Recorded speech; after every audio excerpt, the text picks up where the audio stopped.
ነው ባንተ ቤታ ሁለታ እየዋልኩላት ነው። ሁለታ እየዋልኩላት ነው። ሰምተሻል ስላለ ቃል ድምፁ ብቻ ሳይሆን መልኩም ያምራል የሚል ቪዲዮ ስላየውኝ ሁለታ እየዋልኩላት ነው።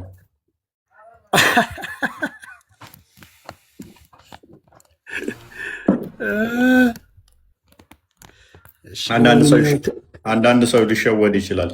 እንደኛ ፊታቸውን ያልገለጡ የገንፎ አይሚን የአፈር ገንፎ የመሰሉ ሁሉ ቆንጆ ናቸው ሊባሉ ይችላሉ። ፊታችሁን ግለጡ። እንደኛ ቆንጆ ናቸው አይደላችሁም? እሱንማ ታውቀዋለህ አንተ እኮ።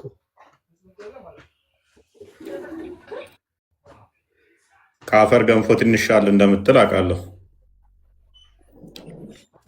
ክላውድ ሃይ ፎይ ሰላም። ስለሰላም በጣም አመሰግናለሁ። ይገባኛል። ምን እንታዘዝ? ጥያቄ ነበረኝ።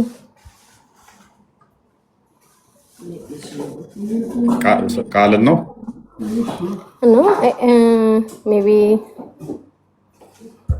የሆነ ሰው ከታችም ያሉ አንተ የምችለው ከሆነ ቃልም የሚችለው ከሆነ ምንድነው ጥያቄ? ኤርትራዊ ነሽ?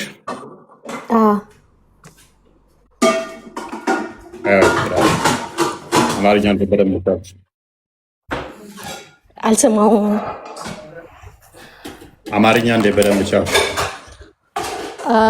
በማንበብ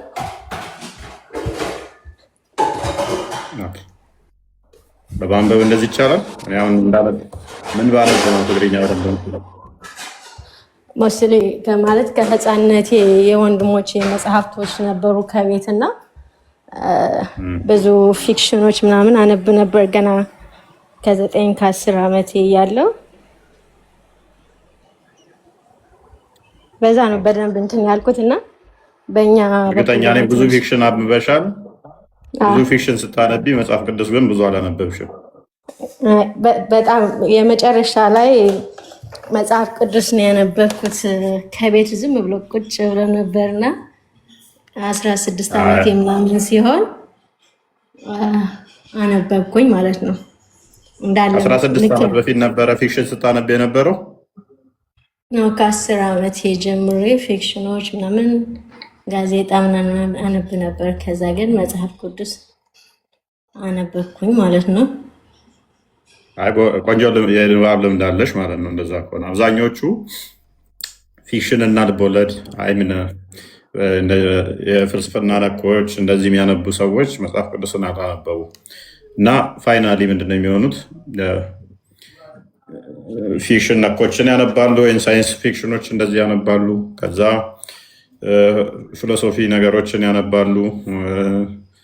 እንደዚህ አይነት ነገሮችን ያነቡና እዛ ላይ የሚጠየቁትን እዚህ ጉዝጓዝ ሳይኖራቸው መጽሐፍ ቅዱሱ ላይ ብዙዎች ከሃይማኖት ይወጣሉ ወይንም ደግሞ ሃይማኖትን ክሪታይዝ ሲያደርጉ ይገኛል።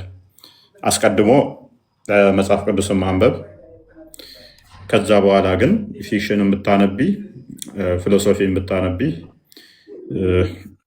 ችግር የለውም ብዬ አምናለሁ። አስቀድሞ ግን ቤዝመንት ያስፈልጋል።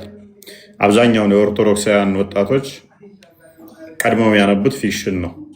አብዛኞቹ መጽሐፍ ቅዱስን ከማንበብ ይልቅ ፊክሽንን አንብበዋል። ቤታቸውም እንደዛ ሊኖራቸው ይችላል።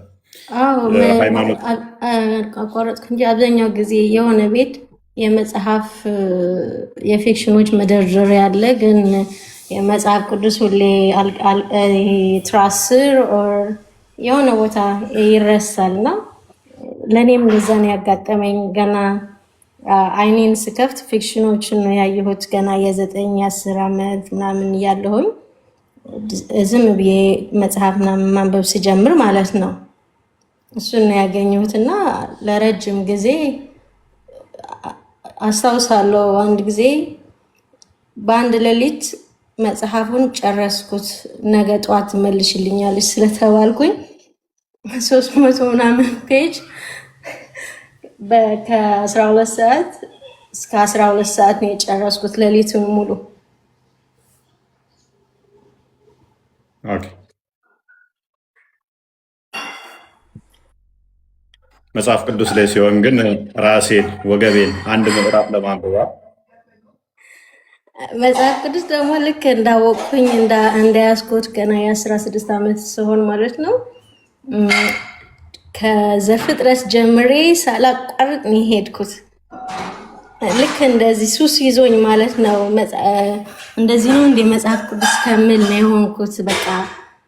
ልክ እንደጀመርኩ እንደ ፊክሽን በየቀኑ ሱስ ይዞኝ እስከ መጨረሻ ነው ያነበብኩት። ከዛ አሁን አድጌ ደግሞ ሳነበው ሁሌ አዲስ ነው ማለት ይሄንን አንብቤው ነበር እንዴ እላለሁ። አንዳንድ ቀን አዲስ ይሆንብኛል። አክቹዋሊ ከዛ በኋላ ሰንበት ትምህርት ቤት ምናምን ተምሬያለሁ።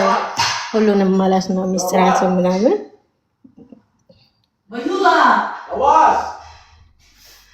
እግዚአብሔር ቃል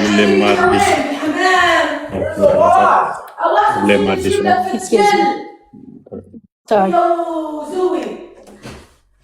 ይሰማል አሁን ይሰማል። ሶሪ ስራ ቦታ ስለሆንኩኝ ነው። እና ወደ ጥያቄ ልግባ እንትን ካላልኩኝ። እሺ ቀጥይ። እንደምሰማው ከነዚህ ላይክ ሆም ኬር ኦር ሄልዝ ኬር ምናምን የሚባል ሰምተህ ከሆነ እንደዛ ነው የምሰራው።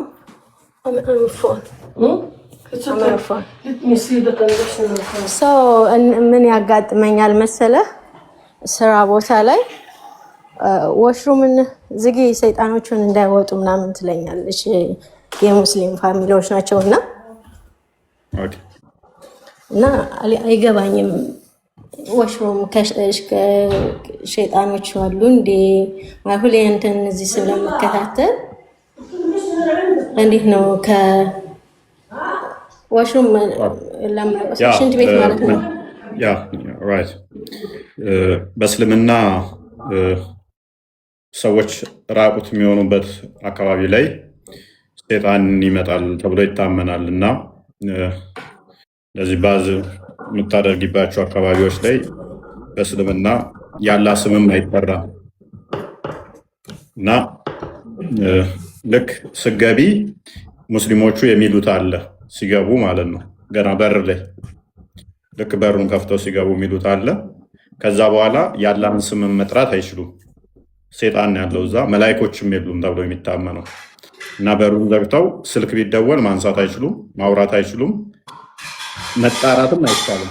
ለምሳሌ አንቺ እዛ ወሽሩም ውስጥ ሆነሽ ከውጭ ሰው ቢጠራሽ ወይ ማለትም አችልም፣ አይፈቀድም።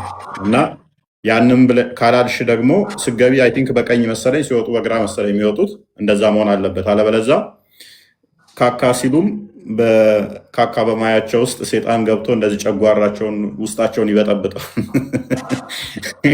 ያማስለዋል ተብሎ ይታመናል። እየሳኩኝ ነው ግን ወይ ነው ምክንያቱም ልጆቿን እንደዚህ እዛ ሆናችሁ አትናገሩ ምናምን ስትል እሰማለሁ። ግን እኔ ገብቼ ስወጣ የተከፈተውን ሁሌ ክፍት ተወዋለሁ። ክፍት ስተወው አሁን ለራሱ ባሳየ ሁሉ እየተዘጋ ነው። 3 ምናምን 4 ወሽሩም አለ የተዘጋ እና እኔ እንደ ልማድ የለኝም እንደዚህ ማለት ለእንደዛ ማስቤ አላውቅም በእነሱ አስተሳሰብ ማለት ነው። እና ኖርማል ክፍት በጣም ክፍት ሳይሆን ለቀቅ ሳረገው ትጨዋለች እንደዛ አድርገሽ አትውጪ ሰይጣኖችን እንዳይወጡ ምናምን ስትለኝ ይሄንን እፎይ መጠየቅ አለብኝ። ሁሌ ጭንቅላት አብረሽ እንድትሆኝ ነው እዛ ሽንት ቤት ውስጥ ወይንም ደግሞ አብራችሁ ፓሪ እንድታዘጋጁ እዛው ዘግታችሁ ነው። ኤኔስ እንደዚህ ላል እንደከፈተው አነስ እንዳስተላለፈው ነብዩ ሽንት ቤት ሲገቡ አላህ ሆይ ከወንድና ከሴት ሴጣን በአንተ ትጠበቃለሁ ይሉ ነበረ። ስገቢ ምን ትያለሽ? አላህ ሆይ ከወንድና ከሴት ሴጣን ከአንተ ትጠበቃለሁ ብለሽ መግባታል። ያንን ካላልሽ ሊደፍርሽ ይችላል ተብሎ ይታመናል። ይደፍርሻል እና በእስልምና ደግሞ ሴጣኑ ራሱ ሊያስወልድ ይችላል፣ ያስወልዳል።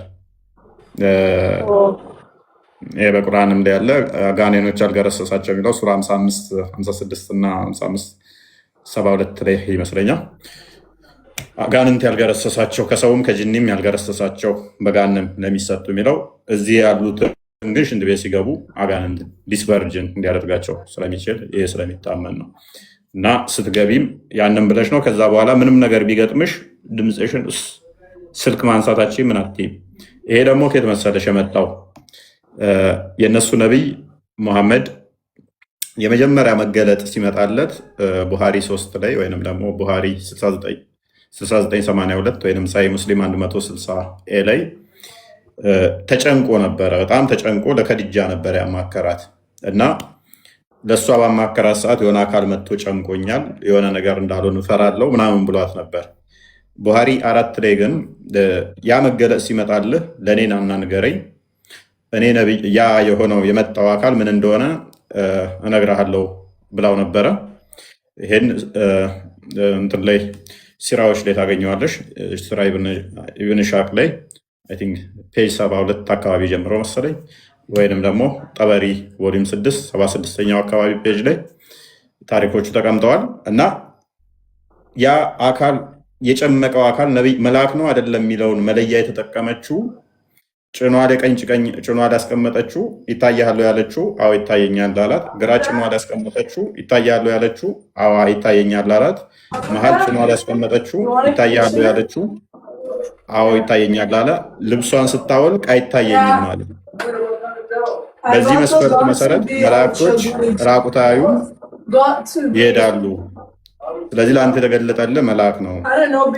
ሴጣን ቢሆን ኖሮ አይሄድም ማለችው። ስለዚህ ራቁት አሁን ልብስ ሲያወልቁ ሽንት ቤት ወይም ሲታጠቡ ሴጣኑ እዛ ተብሎ የሚታመነው ለዛ መልአክ አይቆምም። እዛ ቦታ ላይ ራቁት በሆኑ ቦታ ላይ መልአኩ አይቆምም ተብሎ ስለሚታመን ማለት ነው። እና ያ ፈጣሪያቸው የሚባል ሽንት ቤት ላይ ጠብቃቸው ማለት ነው። ሽንት ቤት ሲገቡ ጥበቃ የለም ማለት ነው። እና እግዚአብሔር በሁሉም አለ፣ እግዚአብሔር ይጠብቀናል ብለን እናምናለን። የእነሱ ግን ወሽሩም ሽንት ቤት ሲሆን ጥበቃ የለም ማለት ነው። እንግዲህ ሰይጣን እንዳይደፍራቸው እንግዲህ አንተ ሰይጣን እንጠበቃለን ብለው መጀመር ወሲብም ሲያደርጉ ነው ልብሳቸውን አውልቀው ወሲብም ሲያደርጉ በአንተ በሰይጣን እንጠበቃለን ከወንድና ከሴት ሰይጣን እንዳይነካን ብለው ካልጀመሩ የወንድየው ብልት ላይ ሰይጣኑ ተጠምጥሞ አብሮት ወሲብ አድርጎ ሊያስወልድ ይችላል። የዘር ፈሳሽም ይረጫል ተብሎ ስለሚታመን ሰይጣኑ እንደዛ አይነት አስተምሮ አለ። ሽንት ቤትም ወሲብ ሲያደርጉም ተመሳሳይ ነገር አለው። አይ ቲንክ ጥያቄሽ ተመልሷል። አዎ ተመልሰዋል። ያላቸው እርስ በርሳቸው ሲሰዳደቡ ለራሱ ሰይጣን እየተባባሉ ነው የሚሳደቡት። እዚህ የሚሰራበት ቦታ ይገርመኛል። ሰይጣን ወንድማቸው ነው፣ ችግር የለውም እሱ። ሰይጣን የሚባባሉ። ኦኬ ሌላ ጥያቄ ካለለሽ ይበቃሻል። አመሰግነው፣ እግዚአብሔር ይስጥልኝ። በትግርኛ ደግሞ አንዳንዴ በያቸው በትግርኛ ለኤርትራኖች ኤርትራውያን ኣሕዋተይ እንድሕር ሃሊኹም እፎይ ዘምህሮ ኩሉ እቲ ምንፅፃርን እቲ ኣብ ናይ ሙስሊም ዘለው ኣመንቲ ዘሎ ጌጋታት ዘምህሮ ነገራትን ኣብ ናይ ክርስትና ዘምህሮ ነገራትን ፅኒልኩም ስምዕዎ ብዙሕ ክትከስቡ ኢኹም ብዙሕ ክትመሃሩሉ ኢኹም ንብዙሓት ኣሕዋት እውን ክትመልሱ ትኽእል ኢኹም። የቀኒለይ አመሰግናለሁ። ያምናልኝ አውርደኒ አስወር ታች ልቀል። እሺ ኦኬ ቢኒና ቃል ሰላም ብያችኋለሁ። ሰላም ብለናል። ቦስ በድጋሚ ሰላም ብለናል። ታፕታፕ ኮፒ ሊንክ ሼር ማድረጋችሁ እንዳትረሱ።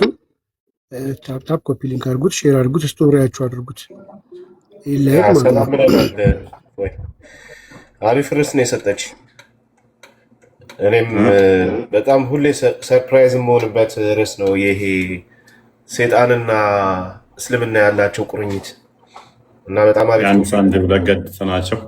በጣም የሚገርም ደግሞ ቁርአናቸው እኮ ቁርአንን ባነበበ ጊዜ እርጉም ከሆነ ሴጣን ተጠበቅ ይላል። ግን እንኳን ከሴጣን ከምንም የማይጠበቅ ቁርአን ነው። ጭራሹን ወደ ሰይጣንን ወደ አንተ የሚያስጠጋ የሆነ ሰዓት አንዱ ታስታውሳለህ፣ እኔ ቤት ገብቶ ሽንት ቤት ምን ሸጣን ምናምን ብለው የሚሉት አላል። አንተ በሰይጣን ኮንድና ከሰይጣን እንጠበቃለን። እሱን ካላልከስ ስለዋለው እንዲህ ትቀልዳለህ እንዲህ ሱሬን አውልቀህ ስትል ገብቶ እንዲህ ያማስልሃል። አስታውሳለህ? ከዛስ ስታዛጋ ደግሞ ቶሎ አፍህን ካልያዝክ እንቱ ብሎ ይመርግብሃል። ምራቁን አፍስተ አንዱ ሙስሊም ገብቶ በቃ ደከምኩ ማለት ነው ያኔ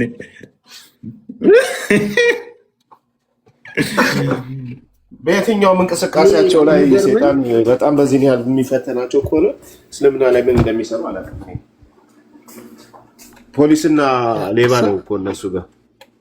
እሺ ሌባ እየቀጥል ሰው ጸሎት እያደረገ የአላህን ስም እየጠራ መስጊድ ውስጥ ሆኖ እየሰገደ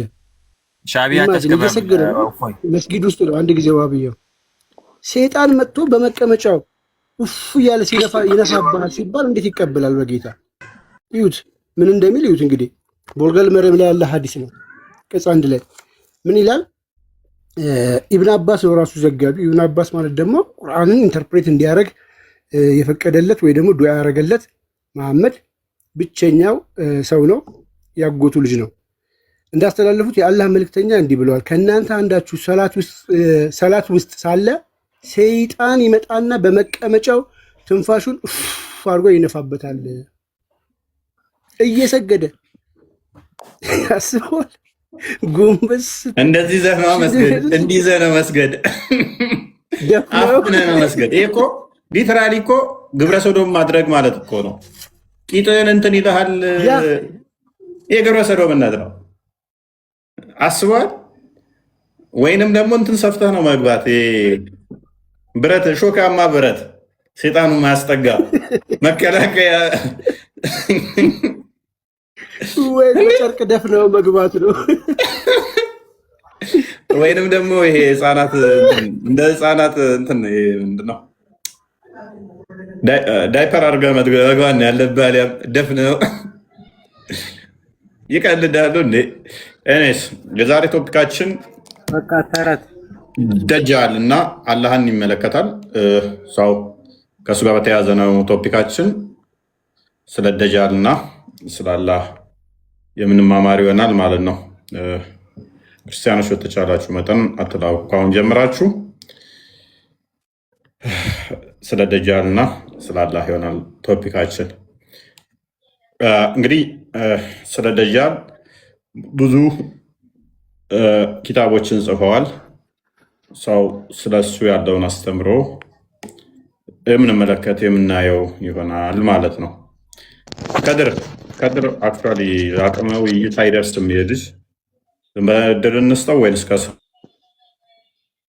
አዳምጥ እባክህ ድንስጠው ምናምን ታለ በሰው ሃይማኖት ታሾፋለህ። እንደ አንተ ማራዳ ሆነ ጀግና ከሆንክ ከወጣ ብላ ተወያይም እንዴ እና ሳል ይቀር አሁን አውቆት ነው መግባቱ ሊጮህ ነው እንዴ ደግሞ ትመልሳለህ ወይ? ትመልሳለህ ወይ? ፖለቲካ ለምን ትሰራለህ ሁሌ አንተ? እሺ ቴንክ ከሰራና ተማር በፊት ነው እኮ ጠርጥሬ ያለው ሳስገባ ካሊድም አክቹዋሊ ከሱ አይሻልም። ካሊድ እኔ እስልምና ላይ የሚመልስልኝ ራሱ ናፍቆኛል። ሃይማኖቱ የሚያውቅ ሙስሊም እያስተማርኩ ነው እስከዛሬ ይመልስልሃል። በመጀመሪያ ግን የሻዕቢያ ባንዲራዝ ማንኛውም ተቋም ይሁን እዚች ቤት እንዳይገባ ምንድነው ማህይሙላ አገር አፍራሽ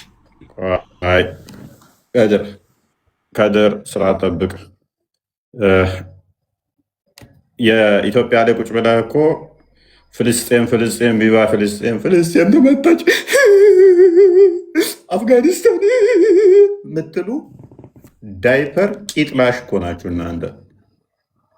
እናት አባት በራብ እያለቁ በድሮን እየተፈጩ እስራኤል እኮ ፍልስጤም መታች የኢራቁ መሪ ሞተ የምትሉ እኮ ናችሁ እናንተም። ሞራል ኖሯችሁ ስለ የከሌ ሀገር አይመለከትም የከሌ ሀገር ትላላችሁ እንደ እናንተም ሞራል ኖሯችሁ እነ ሳውዲ አረቢያ ምን አገባን ብለው ሳውዲ አረቢያ እንደው እስልምና ተነሳባት የምትባለው ሳውዲ አረቢያ እና መዲና ስለ ኢራን አይመለከተንም ሲሉ የምትሉ እኮ እናንተ ናቸው።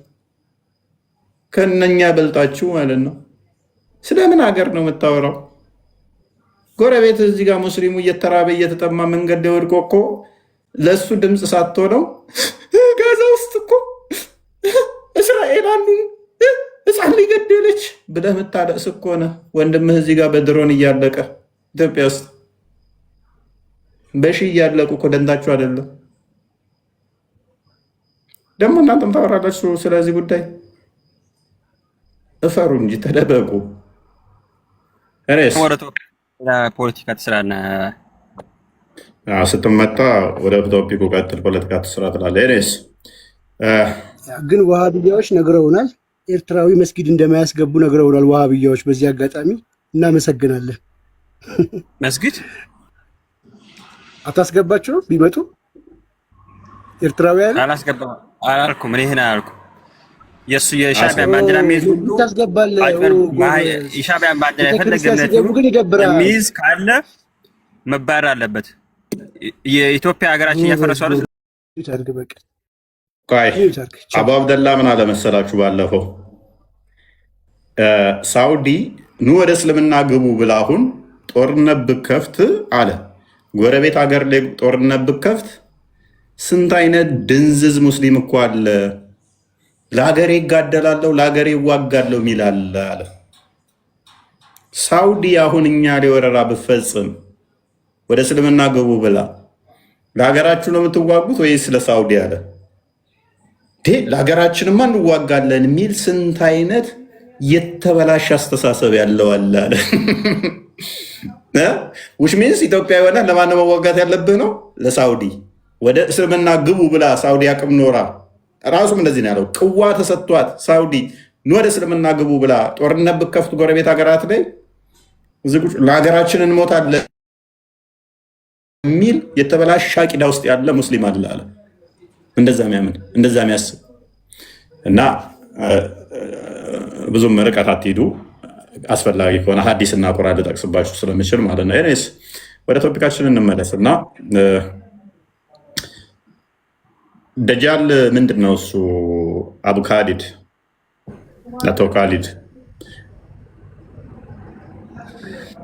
ደጃል አኺረት ዘማን የሚወጣ ፍጡር ነው። ኦኬ ለምንድን ነው የሚወጣው? እስኪ ኮመንቱ ዝጋው። ይሄን የሻዕቢያ ባንዲራ እንትን እያደረጉ ነው።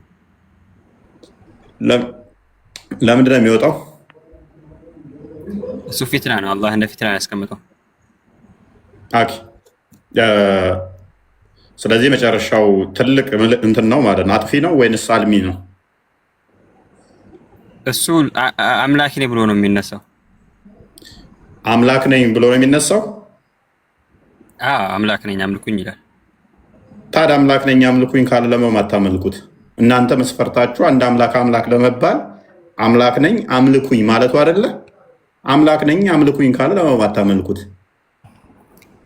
እኛ እኮ ቁርአን እኮ አለን። እሱ እኮ ምንም ነገር የለውም። ይሄ እኮ አላህ እኮ አስቀድሞ ነው። መስፈርታችሁና እኛ ጋር ስትመጡ ኤግዛክት ወርድ ፋላሲን ተጠቅማችሁ አምላክ ነኝ አምልኩኝ ያለን ነው የምንፈልገው ትሉ የለ። ስለዚህ አይደለም እኔ አሁን አንተ አምላክ ፓኒክ አታድርግ። መስፈርታችሁ እኛ ጋር ስትመጡ ኤግዛክት ወርድ ፋላሲ የምትጠይቁ ከሆነ ደጃል አምላክ ነኝ አምልኩኝ ካለ በምን መስፈርት ነው አናመልክ የምትሉት? ምክንያቱም እናንተ የምትፈልጉትን እኛ የምትጠይቁንን አምላክ ነኝ አምልኩኝ ቃል በቃል ስለሚል ለመሰለህ እኛ ማናመልከው አላህ አስቀድሞ ነግሮናል።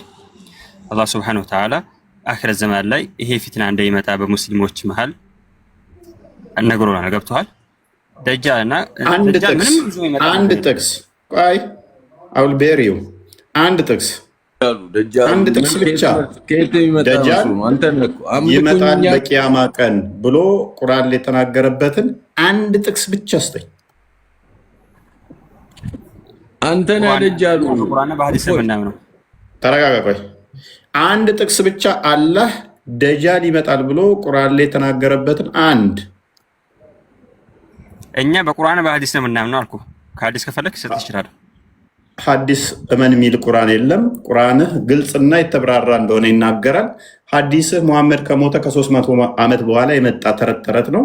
እንደው ቁርአን እስቲ በሙሐመድ ጊዜ የነበር ነው ካልክ አላህ ነግሮናል ካልክ ቁርአን ደግሞ ግልጽና የተብራራ ነገሮች ሁሉ አብራሪ ነው ስላለ ፕሊስ እኔ አላህ ፈጣሪ ነኝ እንጂ ደጃል አለው ማለትም እዚህ ቤቴ ላይ ስየዋለሁ። አላህን ፈጥሬዋለሁ ጭንቅላት አልባ ስለሆነ ብዙም መሳል ስለማይከብድ ድሮይንግ ላይ ቢዝናችን ቆይ ጉድ ባልሆንም ቆይ ጭንቅላት የሌለው እግር መሳል አይከብደኝም። እሱም መፍጠር አይከብደኝም። እኔስ ግባ ቶፒኩ ላይ አንድ ጥቅስ ማምጣት ትችላለህ እያልኩ ነው። እኛ በሐዲስና በቁርአን ነው እንመራው አልኩ። ስለዚህ ሙሉ አይደለም ማለት ነው። ስለዚህ ቁርአን ግልጽና የተብራራ አንድም አልተውንም ሁሉን ነገር ዘርዝረናል የሚለው ስለ ዋናው ነገር ስለ ደጃል ምንም የተናገረው ነገር የለም እያልከኝ ነው? ሐዲስ አለ አልኩህ እኮ እኛ በሐዲስና በቁርአን ነው የምናምነው። ሐዲስ ማን ነው የተናገረው? ሐዲስ አልቁድሲ የሚባል አለ፣ አላህ የተናገረው አለ። በቃ ጎበዝ። ሐዲስ ቁርሲ ላይ ስጠኛው። ጎበዝ ቀጥል። ምን ይላል እዛ ላይ? ከዛ ማን ተናጋሪ እንደሆነም ታሳየኛለህ። እሺ አይቼልም። እንዳታወርድ እንደተናንተ ነው ራስ ረጅም ሰዓት ትወርዳለህ። አልቆይም። አምጣ።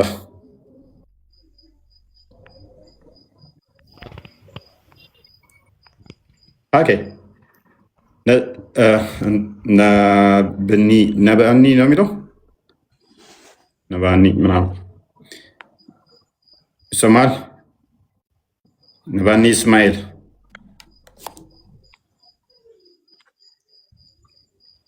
ኦኬ። ሰይድ አቤት። እንኳን ደህና መጣ። ሰላም ነው ወይ? ደህና ነው አልሐምዱሊላህ። መልካም።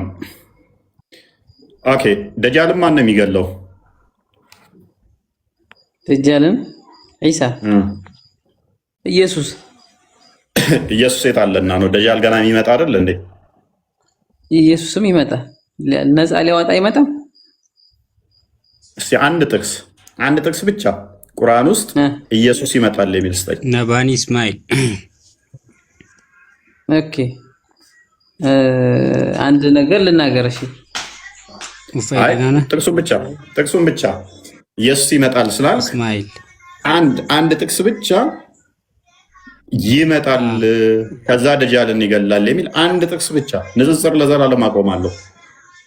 ኦኬ ከዛ በፊት አንድ ነገር አንተ እንግባባ። በሁለቱም እንግባባለን። 10ም አደርግልሃለሁ እንግባባለን። አንድ ጥቅስ ብቻ አስተኛው። ረሱል ሙሐመድ ሰለላሁ ዐለይሂ ወሰለም ተቀተል የሚል አለ ቁርአን ላይ የሚለውን ተቀበል ካለ አትሰማም? የእሳቸውን ንግግር የእሳቸውን ንግግር ሳይሆን ያለው ተከተል ያለህ ቁርአንን የሚነግሩህን እንድትከተል ነው እንጂ ከቁርአን ውጪ ወይንም ደግሞ መሐመድ ከቁርአን ውጪ ነው የሚያስተምረው። ሙሐመድ ራሱ አላህ ወማ የንጢቁ ዐኒል ሀዋ ብሏቸዋል። ቆይ መሐመድ ከቁርአን ውጪ ነው የሚያስተምረው ስላላደል እኮ ነው እሳቸው የተናገሩትን የምንቀበለው። ስለዚህ እሳቸው የተናገሩት ቁርአን ውስጥ ነው እንጂ ከቁርአን ውጪ አይደለም እኮ። እሳቸው የተናገሩትን ተቀበል አለ ቁርአን ላይ አላህ አጸደቀላቸው። ጎበዝ እኮ እሳቸው የተናገሩት ደግሞ ቁርአን ውስጥ ነው ያለው። ምክንያቱም ሱራ 6 114 ላይ ከአላህ ውጪ ሌላ ረዳት ትፈልጋላችሁን ይላል። ግልጽና የተብራራ ነው ቁርአን ይላል። ከአላህ ውጪ ረዳት አትፈልግም አይደለ? ከአላህ ውጪ ምስክር ትፈልጋለህ? ረዳት አልፈልግም። ምስክር ትፈልጋለህ ከአላህ መጽሐፍ ውጪ? ምን አይነት ምስክር? ያላ መጽሐፍ ግልጽና የተብራራ ነገሮችን ሁሉ የሚያብራራና የገለጸ ነው አይደለም? የገለጸ ነው።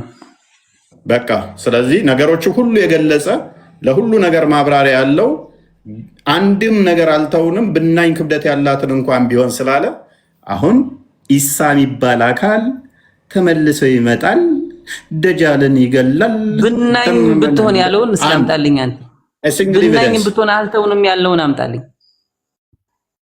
ቅድሚያ አንተ ስጠኝ እሰጥሃለሁ። እኔ ሱራ 10 64 ላይ ሱራ 10 64 ላይ ሱራ 6 68 ላይ 38 ላይ ሱራ 12 111 ላይ ሱራ 16 89 ላይ ክፈትለት።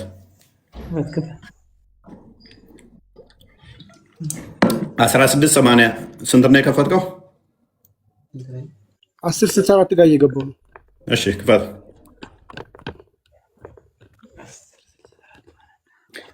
እንደዛ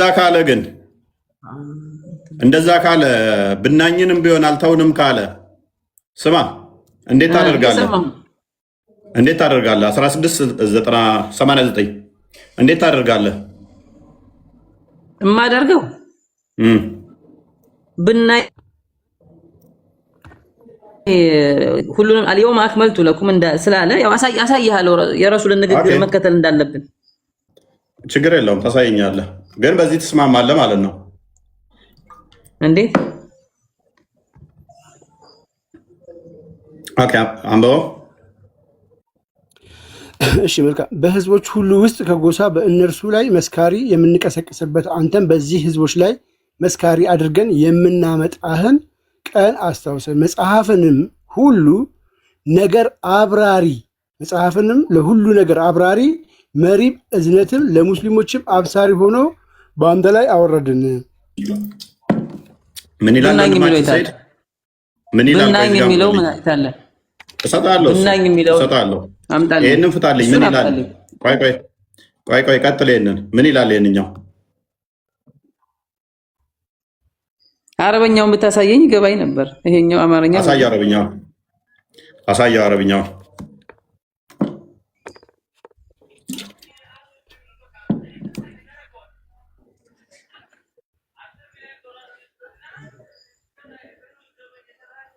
እሺ ማብራሪያ እኮ ነው። ለሁሉም ነገር ማብራሪያ የሆነን ነገር ነው። እኮ የቀረ ነገር ብናኝ እንኳን ብትሆን ቀርታለች። ለሁሉም ነገር የሚያብራራ ነው አይደለም? የሚያብራራ እኮ ነው ያለው እንጂ እያንዳንዱ ነገር ጠቅሰናል ያሉት ብናኝ ያልከው ነገር ሁሉም ነገር የሚያብራራ ነው አይደለም? እኔ ያልኩትን እንደግምልሃለሁ፣ አሳያለሁ። ቅድም የከፈትከውን እንትና ቃል ክፈተው፣ ሱራ 10ን ክፈተው። እኔ እንትን ከማለቴ በፊት ቆይ የረሱልን ንግግር ነው እንከተላለን አልኩህ አይደለ? ቆይ አላህ ብናኝ እንኳን ትቷል አልተወም? ብናኝ ሁሉን ነገር ዘርዝሮ ብናኝ እንኳን ሳትቀር ተገልጿል አልተገለጸም? አላመጣልኝ። ክፈተው፣ ሱራ 10ን ከ60 ጀምረ ክፈተው፣ ከ61 ጀምረ። አሁን ሾዩ ቃል በቃል አሳያለሁ። ወደ ቶፒክ መመለስ ስለፈለግኩ ነው።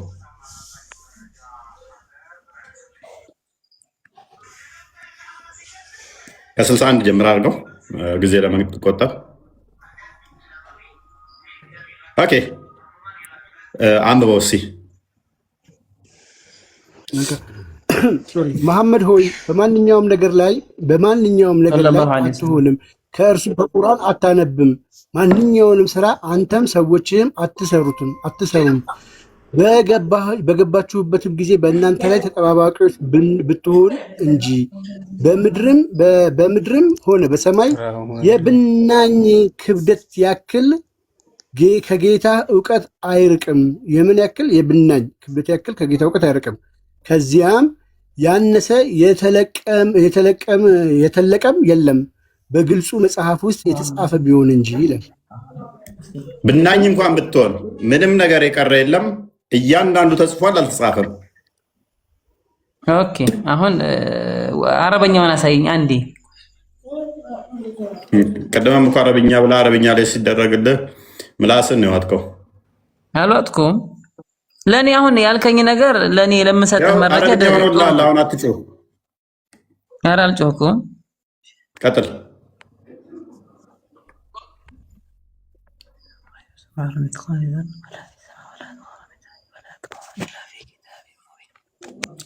መርሐባ። እሺ ጎበዝ። ያው ሁሉንም ጠቅሷል ነው ጎበዝ። ሁሉንም ስለጠቀሰ ስለተስማማ ብናኝ እንኳን ያልቀረችው ደጃል መምጣት፣ የኢሳ መምጣት የደጃል እንኳን አይምን የብናኝ ያህል እንኳን ክብደት የለውም፣ ጥቅም የለውም። አለው እንጂ ጋበዝ። ስለዚህ ብናኝ ክብደት እንኳን ያላት ከዛች ያነሰች እንኳን አልተውንም ስላለ እስቲ የብናኝ ያህል እንኳን ቫሊዩ ካላቸው የደጃል እና የኢሳ መምጣትና የነሱ ታሪክ አንድ መረጃ ስጠኝ ከቁርአን ውስጥ። ኢሳ ይመጣል ቤት አንድ ከዛ ደጃል የሚገድል የሰጣችሁን ተከተሉ አለ አላህ እኮ። ይሄንን የሰጠህ ሐዲስ ላይ ታገኛለህ እኮ አሉ። ሙሐመድ ካጸደቀለት ሙሐመድን አላህ ካጸደቀለት ባርክ እንደ ውሻ ትጫዋ። ስለዚህ ቁርአኔ ውሸቱን ነው፣ ዋሽቷል። ብናኝ ክብደት እንኳን ሳቀር ጽፈናል፣ ተጽፏል በቁርአን ውስጥ ተብለህ የተናገርከው በዚህ በግልጽ መጽሐፍ ውስጥ አልተጻፈም። እልቅ ሙሐመድ ከሞተ ከ300 ዓመት በኋላ ሰዎች ሐዲስ የሚባል ተረት ተረት የነገሩን ውስጥ አለ በለን፣ ቁርአን ላይ የለም በለን። ስለዚህ ቁርአኑ ብናኝ ክብደት እንኳን ያላት ቢሆን አልተውኩም ጽፌ ያለው ሲል እየተቀደደ ነበር አላ በለን፣ ሲዋሽ ነበር በለን። ደን ወደ ምን እንሄዳለን? ወደ ሐዲስ ከ300 ዓመት በኋላ ሙሐመድ ከሞተ በኋላ ስለመጣ ተረት ተረት መጽሐፍ እናወራለን። ትስማማለህ? መረጃ ልስጥ። ተረጋጋ አንተ። ተራን ጠብቅ። ትስማማለህ ሰይድ?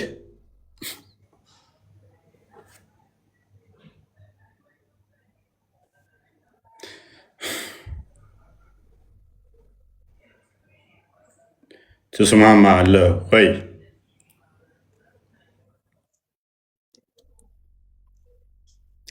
ክርስቲያኖች አትግቡ። ኦኬ ካዲድ መረጃውን አገኘ? ሐዲስ ኩርሲ ላይ ያለውን ምንም አይሰማ ነው። እሺ ክፈተው። ቡኻሪ ክፈትልኝ። ቡኻሪ 7124 ሐዲስ ኩርሲ ብለሃል። ቆይ ሐዲስ ኩርሲ ብለሃል። ሐዲስ ኩርሲ ነው የምከፍተው። 7124 ሐዲስ ኩርሲ እና ቡኻሪ አንድ አይደሉም ወገናችን። አታውቀው እሱንም ላስተምርህ።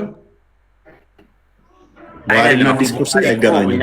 ጠንካራ ሰነድ ቴንክ ዩ። በቃ ተሰራ ነው ተማር። ሐዲስ ኩርሲን እና ቡኻሪን እንኳን መለየት ማስችል ሰው ነው።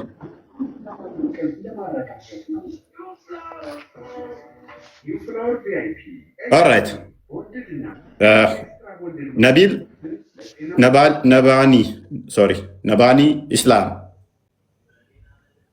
ነባኒ ኢስላም ይሰማል። ነባኒ ኢስላም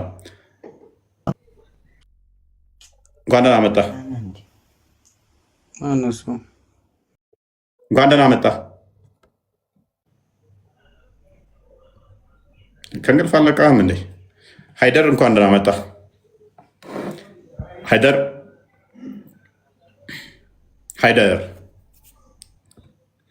አላህና ደጃል በምን ይለያያሉ? ለሃይደር የሚቀርብ ጥያቄ። ሃይደር እንኳን ደህና መጣ።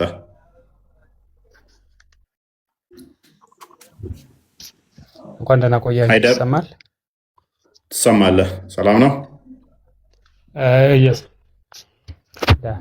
አላህና ደጃል በምንድን ነው የሚለያዩት? በምንም አይገናኙም። ነብይህ በምንድን ነው እሱ ይለያያሉ ያለው? አላህና ደጃል እንዳትደናገሩ፣ አላህ ደጃልን እንዳይመስልባችሁ በምን መለያያ መንገድ ሰጣችሁ?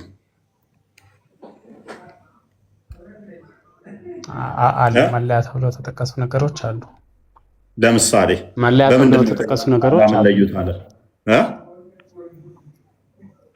አንድ አይኑ የታወረ ነው።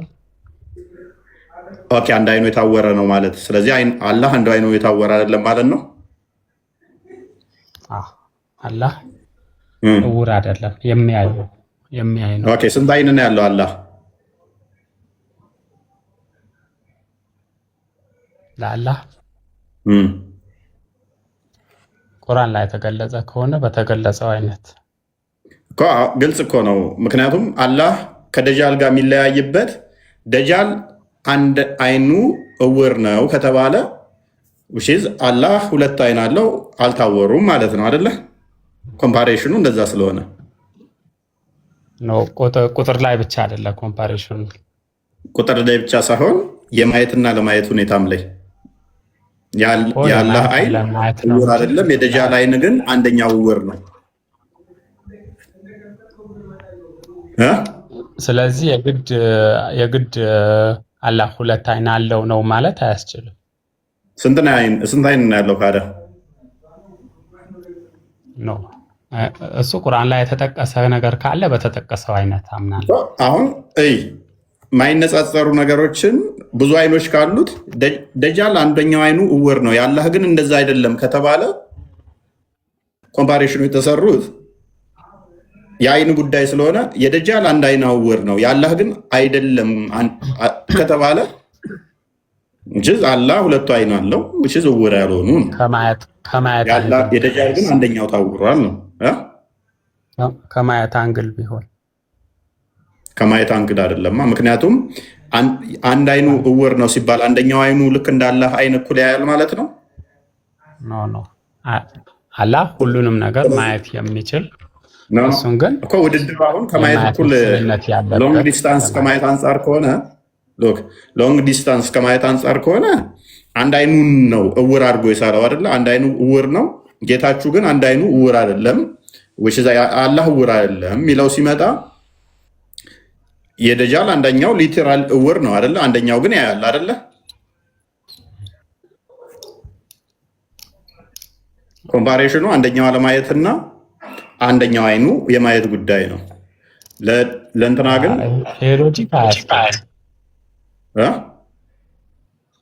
ሎጂክ አያስኬድም። ምክንያቱም የግድ ለማስኬድ ያስረዳ ነው።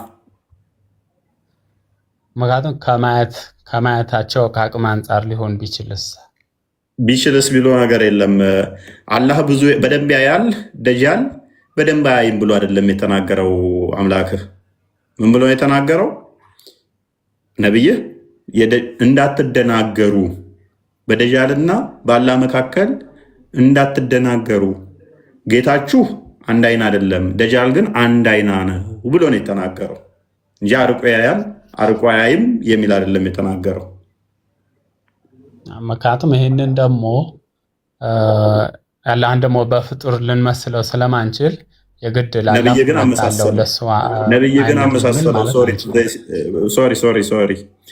ግን አመሳሰለው ከደጃል ጋር አነጻጽሮት የእናንተ ጌታ እንደ ደጃል አንድ አይን አይደለም፣ ደጃል ግን አንዱ አይን የለውም ብሎ ነው ያለው።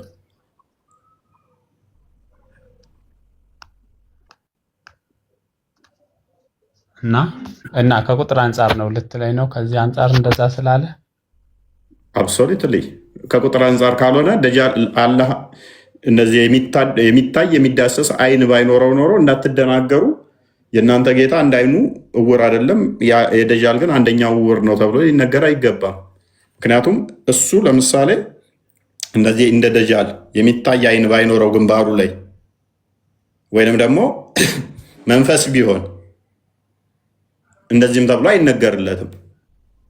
ንጽጽር ውስጥም አይገባም። ሲጀመር ንጽጽር ውስጥ ሁለት ነገሮች ኮምፓሬሽን ልሰራ የምትችለው ተመሳሳይ የሆነ እንትን ሲኖራቸው ነው፣ ካታጎሪ ሲኖራቸው በሆነ ነገር ላይ ካታጎሪያቸው ተመሳሳይ ሲሆን ኮምፓሬሽን ቢሰራ በፍጡር ፐርስፔክቲቭ ነው እንጂ በፈጣሪ አንግል ንጽጽር አይሆንም።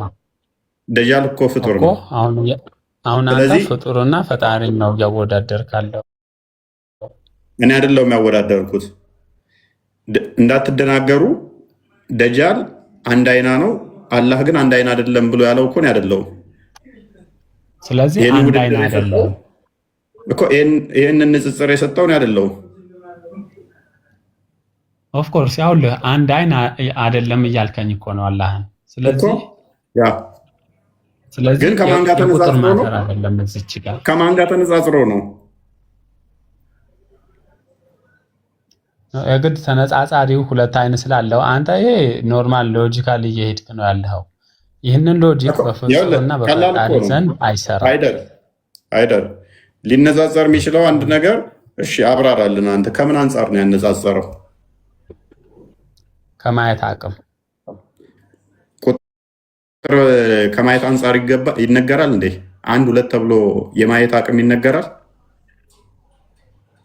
ምክንያቱም እሱ አይነ ዕውር ነው። ቆይ ቁጥር ይነገራል ወይ? ለማየት አቅም 1 2 ተብሎ ይነገራል ወይ?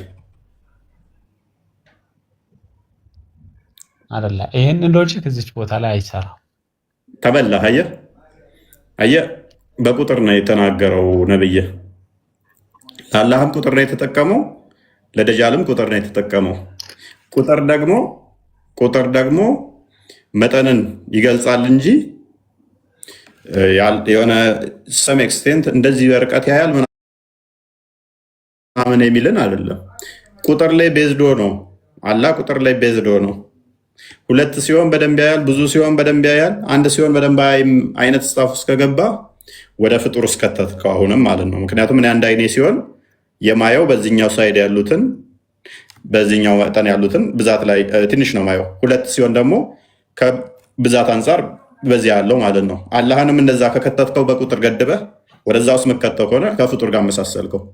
ቁጥር ማተር የሚያደርገውና መጠኑ ከቁጥር ጋር የተያዘ መጠኑ ቁጥር ላይ ቤዝድ የሚያደርግ ከሆነ መጠኑን ወደ ምን እየወሰድከው ስለሆነ አንተ የሚያይበት የርቀቱን መጠን ከቁጥር ጋር እያገናኘኸው ስለሆነ እንደዛ ከሆነ ጭዌው ስለዚህ የፍጡር ባህሪ ያለው ማለት ነው። አላህ አይደለ? በፍጹም እነዚህ ሁለቱ ይበልጥ ነገሩን ግልጽ ከማድረግ አንጻር ነው እንጂ ቁጥሩን ወይም እንትኑን ከማመሳሰል አንጻር አይደለም። ኦኬ ደጃል የትኛው አይኑ ነው ዕውሩ? አይ ዶንት ኖ እንትን የለኝም። ይዶን ነው። እሺ ቁርአን ግልጽና የተብራራ ነው አይደለ?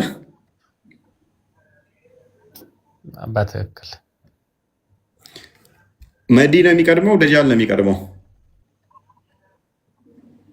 ነው እንደዚህ ነገሮች እንትን የለኝም። ደጃል ማን ነው የሚገለው? ደጃል ማን ነው የሚገለው? እስቲ ስለ መህዲ ወይንም ስለ ኢሳ መምጣት ተመልሶ ወይንም ደግሞ ስለ ደጃል ከቁርአን እስቲ አንድ ጥቅስ ስጠኝ።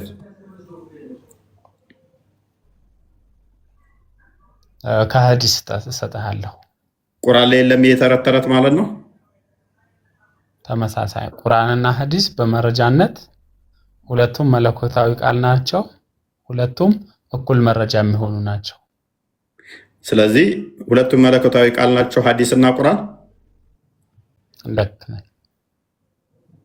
ስለዚህ እንደዛ ከሆነ ሙሐመድ የአባትህን ብልት ሂድና ንከስ ብሎ ሲል ይሄ መለኮታዊ ትእዛዝ ነው? እንደዛ የሚል የለም አለ። አላዳባል ሙፋርድ 963 ላይ አባትህን ብልት ሂድና ንከስ ይላል። ስለዚህ ሐዲስ ሁሉ መለኮታዊ ቃል ነው ካልክ ስለዚህ የመለኮታዊ ቃል ነው ማለት ነው። እሺ እንደዛ የሚለው ከትእዛዝ አንግል ነው፣ ነገራቶች ከማውገዝ አንግል ነው። ከትእዛዝ አንጻር ሰዎች በፍጹም የጃሊያ ቤተሰብ ወደዛ የሚጠሩ አይነት ስታፍ ከሆነ ሂድና አባትን ብልት ንከስ ብሎ ይሳደባል መሐመድ። እንደዛ እንዲሳደቡ ያንን ነገር ማውገዝ ነው እንጂ ማውገዝ ነው። እዚች ጋር ችግር የለውም ማውገዝም ሆነ ትእዛዝም ሆነ። ስለዚህ መለኮታዊ ማውገዝ ነው ወይንስ መለኮታዊ ትእዛዝ ነው ነው እንደ ቁርአን ብለህ ስላልከን እዛች ቦታ እንደዛ የሚለው ያንን ተግባር ከማውገዝ አንጻር ነው እንጂ አይደለም። ተግባሩን እንዲተገበር ከማዘዝ አንጻር አይደለም። የአባቱን ሂድና ሽንት መሽኛውን እንዲነክስ ንገሩት ማለት ምን ማለት ነው? እስኪ ትዕዛዙን አሳየኝ። እሺ ያው እያነበብከው ነው። አንተ አማርኛው ፓርት አድርግልኝ።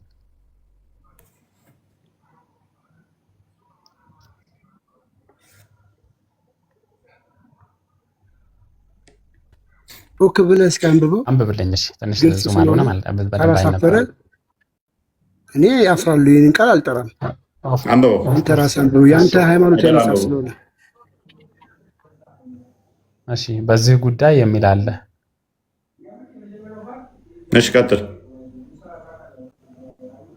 ኦኬ ዝቅ አድርገው፣ ከላይ ጀምሬ ላንብበው።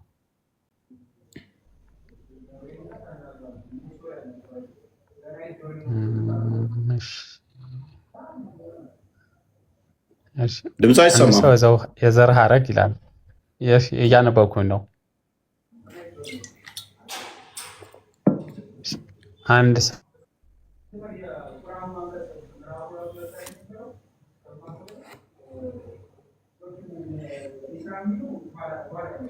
ቀጥላ አትሰማም።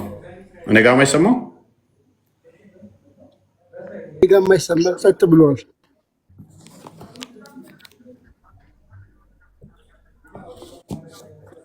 ሃይደር ያንን ቁላን ያለው እኮ የተጻፈውን ነው ማነበው። ምንም ችግር ያለው ነገር አይደለም እኮ። ድምጽ እኮ አይሰማም። ምንም ሌላ አማርኛ እኮ አይመጣለትም። የአባትህን ቁላን ንከስ አለው። ሌላ አማርኛ እኮ አይመጣለትም። ቃሉን ነው አይደለ? ስለዚህ ይህንን አገላለጽ እዚች ጋር ይኸው ልክ እፎይ እዚች ጋር መልስልኝ። እሺ እንካ አምር ነው ደግሞ ቆይ እኔ መልስልኝ አትበለኝ። እኔ ከመመለሴ በፊት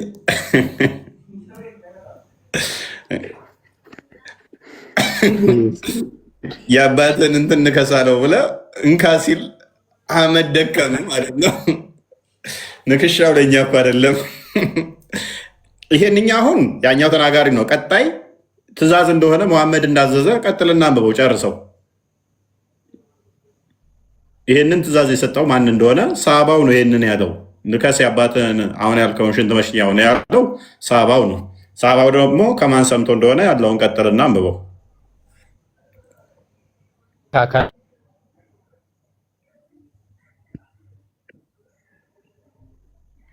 ቀጥላ ሃይደር ከላይ ጀምረን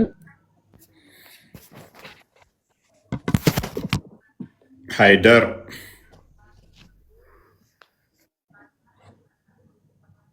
አሁን ይህን ነው መለኮታዊ ነው የሚለን። ሃይደር ይህንን ነው አላህ ተናግሮታል የሚሉን ሰማተዋል።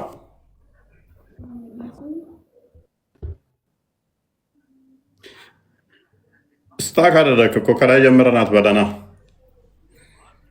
አይ ቲንክ ታይማችንን ሴቭ ለማድረግ እዚህ ፓርት ላይ አንብብልን፣ እኛ ሌላውን ፓርት እናንብበው ለኦዲየንስ ሀሳቡን ግልጽ ለማድረግ ስናነባው እንደዛ የተሻለ ይመስለኛል። ከላይ ጀምሬ ካላነበብኩ እኮ ያለው እኮ እሱ ነው።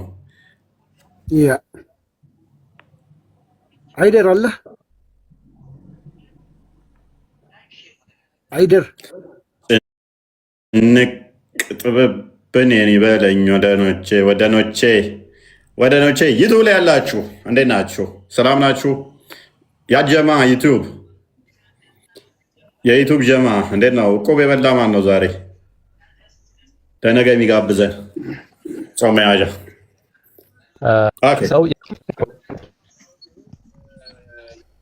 እሺ ልቀጥል። አይደል ምን ልቀጥል ትላለህ? እስካሁን ስቀጥል ቆይተህ ጠብ የሚል እሺ አንብበዋ መጨረሻውን ያለውን ስታወራኝ ይህንን ነገር የተጻፈው ከትእዛዝ አንግል ነው እያልከኝ ነበር። ኖ ከማንበቡ ጋር አንብብ፣ ነብይ ያለውን አንብብ እኮ አንብብ። ይህ ንግግር ያስደነግጣችኋል፣ ያልተመቻችሁ ይመስለኛል አላቸው። በመቀጠልም እንዲህ አለ፣ በዚህ ጉዳይ ላይ ለማንም ከመናገር ወደኋላ አልልም። ምክንያቱም ቀጥል። አሁን ምክንያቱም ከሚለው ጀምሮ ቀጥል። እንደጀመርክ ጨርስ። ቀጥል። የአንተ አዲስ ነው፣ ራስህ አንብብና አይደለም ካቃተው አንብብለት እንጂ ምን ሆነ ነው? አንብብለት እንጂ ጨርሱ። እሺ እንካ ይህንን ሐዲስ ትእዛዝ ለመሆኑ አስረዳኝ። ትእዛዝ አይደለም። የመጀመሪያውን ንግግር እያወገዘ ነው ያለው።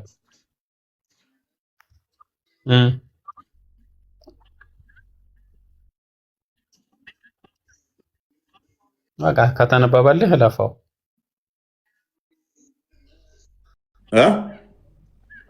እሺ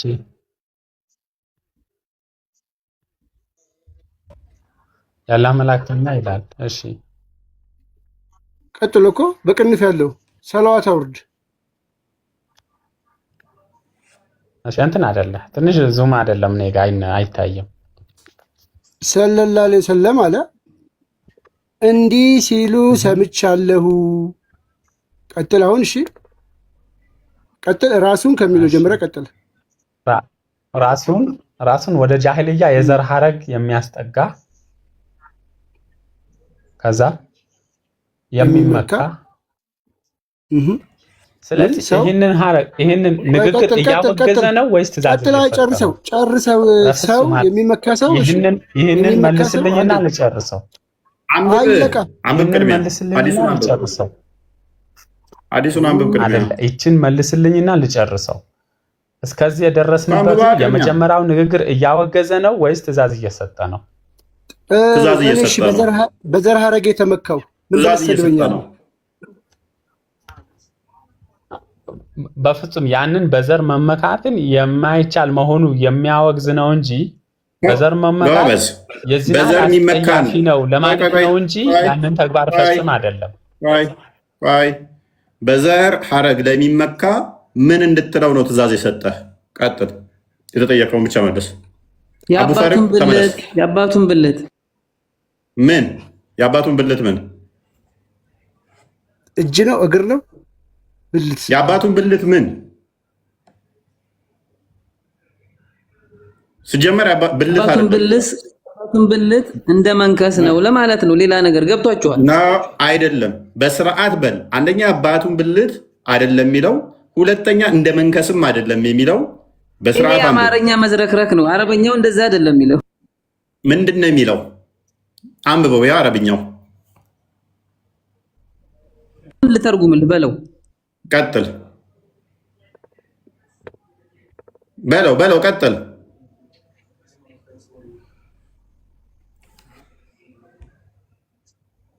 ማይክን አንሳ። ሚት ነህ።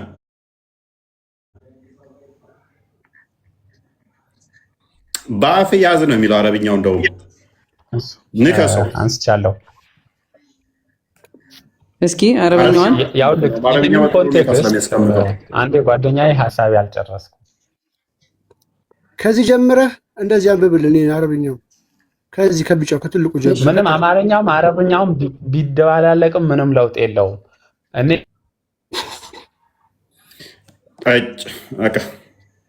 ወደ ቶፒካችን እንመለስ።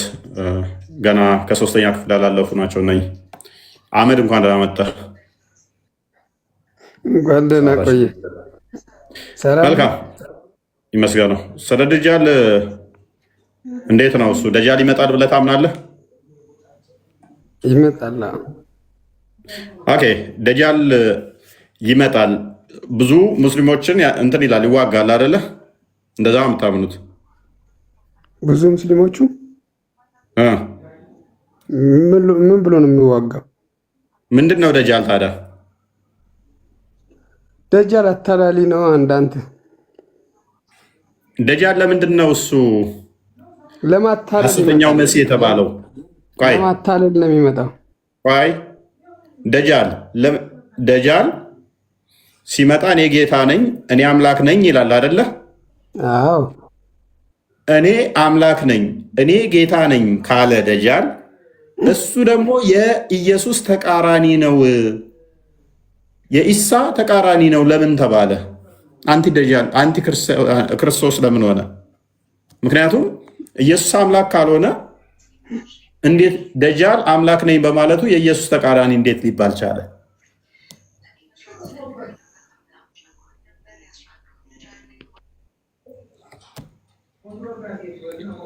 ቴብሉ ያንተ ነው፣ መልሱ ያንተ ነው፣ ማይኩ ያንተ ነው።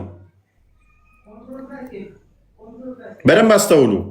ደጃል ሲመጣ እኔ ነኝ አምላክ፣ እኔ ነኝ ጌታ ይላል። ይሄ እኔ አምላክ ነኝ፣ እኔ ጌታ ነኝ የሚለው ያላ ተቃራኒ ሆኖ አይደለም የሚመጣው። የማን ተቃራኒ ነው የሚለው? አንቲክራይስት ሆኖ ነው የሚመጣው። የክርስቶስ ተቃራኒ ሆኖ ነው የሚመጣው ነው የሚለው። አስቀድሞ በመጽሐፍ ቅዱስ ላይ ክርስቶስ ነግሮናል፣ ሐሰተኛ ክርስቶሶች እንደሚመጡ፣ እኔ ነኝ ክርስቶስ እያሉ ህዝብን እንደሚያታልሉ በማቴዎስ ወንጌል ምዕራፍ 24 ላይም በሉቃስ ወንጌል ምዕራፍ 24 ላይም መጽሐፍ ቅዱስ ላይ ነግሮናል። ይህ ሐሰተኛው ሲመጣ እኔ ነኝ ጌታ፣ እኔ ነኝ አምላክ፣ እኔ ነኝ ነፍስ ምሰጠው፣ እኔ ነኝ ማድነው፣ እኔ ነኝ ከመቃብር ማስነሳው፣ እኔ ነኝ ሕይወት ምሰጠው ይላል። የማን ተቃራኒ ሆኖ ነው የሚመጣው? የኢየሱስ ተቃራኒ ሆኖ ነው የሚመጣው ይላል ሐዲሳቸው። ተቃራኒ ሆኖ ይመጣል ማለት ነው። ይሰማው እኮ ኢየሱስ አምላክ ካልሆነ ጌታ ካልሆነ ደጃል እኔ አምላክ ነኝ ጌታ ነኝ ማለቱ እንዴት ነው የኢየሱስ ተቃራኒ የሚሆነው? ደግሞም አመድ ከፍ ላድርግልህ፣ በበሺ የሚቆጠሩ ብዙ ነቢያቶች አሉን ብላችሁ ታምናላችሁ አይደለ? ከነኛ ሁሉ ነቢያት ውስጥ አንዱም ነቢይ ሳይሆን ኢሳ ነው እሱን የሚገለው። ሀይ አላ በህይወት ኢሳ አለ በህይወት ኢሳ በህይወት ስላለ ነው ለሱ ለመግደል ስለሚወርድ ነው። ኦኬ፣ እስቲ ማስረጃ ስጠኝ ከቁርአንህ ላይ ኢሳ ደጃልን ለመግደል ይወርዳል የሚል ንጽጽር ሁሉ አቆማለሁ። እሺ ነው ያልከው አንተ አምጣልኝና ንጽጽር አቆማለሁ። በህይወት ያሉማ ሌሎችም ማለት ኤልያስ አይ ቲንክ ኤልያስ በህይወት አለ አይደለ? ያ በህይወት እንዳለ አታምንም እንደ ኢሳ ኢየሱስ? ኤልያስ በህይወት ካለ ደግሞ እኛ ከአንተ ጋር የተለየ ነው። 19:31 ላይ በህይወት ካለ ደግሞ ዘካ ሰጣለሁ ሶላትም እሰግዳለሁ ይላል። አሁን ዘካ እየሰጠ ነው ኢሳ በህይወት ካለ። ሱራ 19:31 ላይ በህይወት እስካለው ድረስ ሰላት እሰግዳለሁ ዘካም እሰጣለሁ ይላል። ዘካ እየሰጠ ነው አሁን። አንድ ነገር ልንገርህ፣ አንድ ነገር በቃ እኔ ቢያንስ አንተን ባለፈው አሁን ተሳድቤና አሁን ማስረጃ ስቃት አልፈም ማስረጃ አወራህ። ቆይ መጥቶ ደጃልን ይገላል የሚል ማስረጃ ከቁርአን ላይ እኮ ነው። በቃ በደንብ አስረዳሃለሁ። ማስረጃ አምጣ ቀጥታ ወደሚት ትገባለህ እኮ ማስረጃውን አንተ እኮ ማስረጃ አምጣ። ተረት አንፈልግም ወንድማችን፣ ቀጥል። እሺ ይሄ ተረት አይደለም ላስረዳህ ነው በደንብ አድርጌ። እሺ ቀጥል። ተረት ስለሆነ ማስረጃ የለውም ላስረዳ ብሎ ቀጥል ስለው ደግሞ ልክ አለ። ምን ያህል እንደሚፎግሩ አየህ አይደል? እነኚህ ሰዎች ምን ያህል እንደሚዋሹ። እኔ በጣም የሚገርመኝ ሁሌ እፎይ፣ እኔ ለምንድን ነው ደጃል ሲመጣ አምላክ ነኝ ብሎ ነው የሚመጣው? አምላክ ነኝ ብሎ ከመጣ ለምንድን ነው ታዲያ እሱ የኢሳ ተቃዋሚ ሆኖ የሚመጣው? ያ መምጣትም ካለበት የአላህ ተቃዋሚ ሆኖ ነው የሚመጣው። ምክንያቱም አላህ ስለሆነ አምላክ በአላህ ልክ ነው ክሌም ማድረግ የነበረበት። እሱም አምላክ ነው እኔም አምላክ ነኝ ብሎ ነው። ስለዚህ ወርዝ አያደርግም። ኢሳ አምላክ ካልሆነ የኢሳ ተቃዋሚ ሆኖ እንዴት ሊመጣ ይችላል? የኢሳ ተቃዋሚ ሆኖ ከመጣ አምላክ ነኝ ብሎ ስለሚመጣ ኢሳም አምላክ ነው ማለት ነው፣ ፓራራል የሚያደርገው። ስለዚህ ይሄን ነገር በደንብ አድርጋችሁ መልሱልን። ለምን የኢሳ ተቃዋሚ ሆኖ ይመጣል? የአላህ ተቃዋሚ ለሆኑ ለምን አይመጣም? አምላክ ነኝ ብሎ ከመጣ ሊትራሊ ሊሆን የሚገባው የአምላክ ተቃዋሚ የአላህ ተቃዋሚ ነበር መሆን የሚገባው። ስለዚህ መሐመድ አስበልቷቸዋል። እዚህ ክፍል ላይ መልሱ። አለማወቅ እኮ ነው። አሁን ምንድነው እሱ ሲኮርጅ ዝም ብሎ ስለሆነ የሚኮርጀው። አይ ቲንክ አንደኛ ዮሐንስ ምዕራፍ 2ን አንዴ ክፈትልኝ እስኪ። ስለ ሐሰተኛው ክርስቶስ ዮሐንስ አስቀድሞ በደንብ አድርጎ አስተምሯል። ክርስቶስ በስጋ እንደመጣ ማይታመን መንፈስ ሁሉ የተረገመ እንደሆነ፣ ሐሰተኛው ነቢይ እንደሆነ፣ ሐሰተኛ እንደሆነ እንጠነቀቅ። ደጋግሞ ዮሐንስ በመልእክቶቹ ላይ አስቀምጦልናል። አይ ቲንክ አንደኛ መልእክት ላይ በተለይም በደንብ ይሄን ክፍል የሚያትት መሰለኝ በደንብ ያትተዋል ማለት ነው። አንደኛ መልእክቱ ላይ ዮሐንስ በአንደኛ መልእክቱ ምዕራፍ 2 ቁጥር 8 አካባቢ ቼክ አድርገው።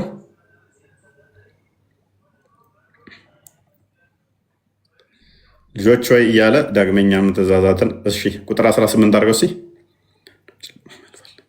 ሙሉን እናንተ አንብቡት። ልጆች ሆይ በደንብ አስተውሉ። ልጆች ሆይ መጨረሻው ሰዓት ነው፣ የክርስቶስ ተቃዋሚ ይመጣል። የክርስቶስ ተቃዋሚ ይመጣል። ደጃል አሁን ሊያገናኙ የመከሩ ከክርስቶስ ተቃዋሚ ጋር ነው። የክርስቶስ ተቃዋሚ ይመጣ ዘንድ እንደሰማችሁ አሁን እንኳ ብዙዎች የክርስቶስ ተቃዋሚዎች ተነስተዋል። ስለዚህም መጨረሻው ሰዓት እንደሆነ እናውቃለን። ከፋድ ከኛ ዘንድ ወጡ፣ ዳሩ ግን ከኛ ወገን አልነበሩም። ከኛ ወገንስ ቢሆኑ ከኛ ጋር ጸንተው በኖሩ ነበር። ነገር ግን ሁሉ ከኛ ወገን እንዳልሆኑ ይገለጡ ዘንድ ወጡ፣ ከፈሩ። እናንተም ከቅዱሱ ቅባት ተቀብታችኋል፣ ሁሉንም ታውቃላችሁ። በደንብ አስተውሉ። እኛ የማወቅ ጸጋ፣ እውነት ከውሸት የመለየት ጸጋ ተሰጥቶናል። ይሄ ራሽናል ቢንግ መሆናችን እኛ ለዚህ ይጠቅመናል። ነገሮችን እንድናገናዘብ፣ እንድናስተውል፣ እንድንረዳ ይጠቅመናል። ሙስሊሞቹ ጋር ግን እንደዛ አይደለም። በጭፍን ነው የሚነዱት። አይታችኋቸው ከሆነ እውነትን ከሐሰት የሚለዩበት መስፈሪያ፣ መመዘኛ፣ ሚዛናቸው የተዛባ ነው። ሙሐመድ ላይ ብቻ የተንጠለጠለ ነው። እኛ ግን ያ ቅዱሱ መንፈስን ስለተቀበልን በውስጣችን ያለው ቅዱሱ መንፈስ እውነት ከሐሰት አይምሯችን እንዲያገናዝብ ይረዳናል። ስለ ሐሰተኛው ክርስቶስ የሚመጣው በደንብ እናውቃለን፣ ምን ሊል እንደሚችል፣ እንዴት እንደሚያስትም። እውነትን የምታውቁ ስለሆናችሁ ይላል። በደንብ አስተውሉ። እውነትን ስለምታውቁ ይላል። እነኛዎቹ ግን እውነት ተጋርዶባቸዋል።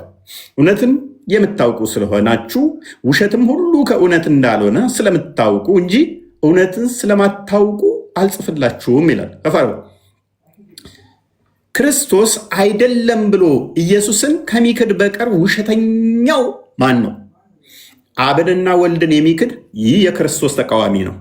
አሁን ገባችሁ አይደለ? የክርስቶስ ተቃዋሚ ማን እንደሆነ። አብን እና ወልድን የሚክድ ይህ የክርስቶስ ተቃዋሚ ነው። ቁርአን ሱራ 6:101 ላይ አላህ ሚስት ሳይኖረው እንዴት ልጅ ይኖረዋል ብሎ ይቃወማል። አትሄድ እዚሁ ሱራ 72 ቁጥር 3 ላይ አጋንንቶች አላህ ሚስትና ልጅ የለውም ስላሉ ሙስሊሞች ዛሬ ላይ አጋንንቶችን ምስክር ይዘው አላህ ልጅና ሚስት የለውም ይሉናል። ቆይ አንዴ ሙስሊሞች አስገባችኋለሁ፣ ታገሱ። ሱራ 19:88 እስከ 91 ለአራማን ልጅን ያዘ ወለዳሉ። ይህ ከባድ ንግግርን ተናገሩ። ከዚህ ንግግራቸው ባይቆጠቡ ሰማይ ልትቀደድ፣ ተራሮች ሊናዱ፣ ምድር ልትሰነጠቅ ይቃረባል። ለአራማን ልጅን ያዘ ወለደ ስላሉ። ሱራ 9:30 አይሁድ ዘየር የአላህ ልጅ ነች አለ። ክርስቲያኖች አልመሲህ ኢሳ የአላህ ልጅ ነው አሉ። ይህ ባፎቻቸው የሚናገሩ ቃላቸው ነው። ከዚህ በፊት የካዱትን ቃል ያመሳስላሉ። አላህ ያጥፋቸው፣ ከእውነት እንዴት ይመለሳሉ ይላል። ይሄ ሁሉ ንግግሮች ምንድነው? እሱ አብን ለመካድ አላህ ልጅ የለውም ለማለት ሚስት የለውም በማለት የክደት አስተምሮን እዞ መጣ። ይህ የክደት አስተምሮ ደግሞ ምን ይለናል? ሐሰተኛው ነብይ ነው መጽሐፍ ቅዱስ። እርሱ የክርስቶስ ተቃዋሚ ነው። ብዙዎች ተነስተዋል፣ ይነሳሉ። ይህ አብንና ወልድን የሚክድ ማንን መካዱ ነው? ክርስቶስን መካዱ ነው። የክርስቶስ ተቃዋሚ ነው። እንቀጥል። ወልድን የሚክድ ሁሉ አብ እንኳ የለውም። ወልድ አምላክ አይደለም፣ ወልድ የአብ ልጅ አይደለም ብሎ የሚክድ አብ የሱ አምላክ ሊሆን አይችልም። ሙስሊሞች ሰምታችሁ ከሆነ በአብ እናምናለን፣ አብን እናምናለን፣ ወልድ ግን የአብ ልጅ አይደለም ሲሉ አልሰማችኋቸው? አምላካችን አላህ ከአብ ጋር አንድ ነው፣ ወልድ ግን የአብ ልጅ አይደለም ይላሉ። ወልድን የሚክድ ልጁን የሚክድ ሁሉ አብን የለውም። ወልድን ክደ አብን አምላክ ማለት አይችልም። ኦኬ፣ በወልድ የሚታመን አብ ደግሞ አለው። ምክንያቱም የኔ የሆነ ሁሉ የአብ ነው፣ የአብ የሆነ ሁሉ የኔ ነው ስላለ ዮሐንስ ወንጌል ምዕራፍ 17 ቁጥር 10 ላይ ከፍ አድርገው እናንተስ ከመጀመሪያ አለ፣ እናንተስ ከመጀመሪያ የሰማችሁት በእናንተ ጸንቶ ይኑር አለ። አስቀድሞ በነቢያት የተነገረው በሕግም የተጻፉት የሰማ ነው ስለ ክርስቶስ። ሉቃስ ወንጌል ምዕራፍ 24 ላይ ክርስቶስ እንደሚናገረው በሕጋችሁም በነቢያት እንዳለ ስለ እኔ ተጽፏል በመጽሐፍቶቻችሁ አለ አይደለ? ስለ እኔ ተጽፈዋል አለ። ሁሉም መጽሐፍቶች የሚያወሩት ስለ እኔ ነው። እናንተ እነኛም በመመርመር ሕይወት የሚገኝባቸው ይመስላችኋል። ስለ እኔ ነው አለ። ሰው ምን አለ? እናንተ ከመጀመሪያ የሰማችሁትን በእናንተ ጸንቶ ይኑር አለ። ምንድን ነው የሰማ ነው? ሉቃስ ወንጌል ምዕራፍ 1 ላይ በዓይናችን ያየነውን በጆሮአችን የሰማነውን በእጃችን የዳሰስነውን እንጽፍላችኋለን ይላል ሉቃስ። ያዩትን የሰሙትን የዳሰሱትን ነው እኛ የምንከተለው። ሙሐመድስ ከ600 ዓመት በኋላ ክርስቶስ ከሄደ በኋላ በአይን ያላየውን በጆሮ ያልሰማውን በእጁም ያልነካውን በታሪኩም በቦታው ያልነበረውን ብቻውን ነቢያቶች ያልሰበኩትን ሐዋርያቶችም ያልነገሩትን ተረት ተረት ጻፈ። የአብ ልጅ አይደለም ብሎ ካደ። ይህ የክርስቶስ ተቃዋሚ ነው። ስለዚህ ከመጀመሪያ የሰማችሁት በእናንተ ቢኖር እናንተ ደግሞ በወልድና በአብ ትኖራላችሁ። በመጀመሪያ የሰማነው ከማን ነው? ከነቢያት። ቀጥሎ በማን ሰማን? ከሐዋርያት። ከክርስቶስ ሐዋርያት ነገሩን። ከዛ በኋላ የሚመጣ አስተምሮ ሁሉ ወልድ የአብ ልጅ አይደለም የሚል ሁሉ አጋንንታዊ አስተምሮ ነው። ሱራ 72:3 ላይ ደግሞ የአጋንንት ምስክር ነው አላህ ልጅ የለውም የሚለው ይህንን ለመቃወም ስለመጣ። ስለዚህ እናንተ ከመጀመሪያ የሰማችሁትን እውነት ታውቃላችሁና እያለን ነው። አዎ ከመጀመሪያ የሰማነው እውነት ነው። ከዛ በኋላ የሚመጣ ሁሉ ክደት ነው። እርሱም የሰጠን ተስፋ ይህ የዘላለም ሕይወት ነው አለ። ምንድን ነው? የዘላለም ሕይወት ነው። ለዚህ ነው ዮሐንስ ወንጌል ምዕራፍ 11 ቁጥር 25 ላይ የሚያምንብኝ ቢሞት እንኳን ሕያው ነው፣ ሕያው ሆነ ለዘላለም አይሞትም አለ።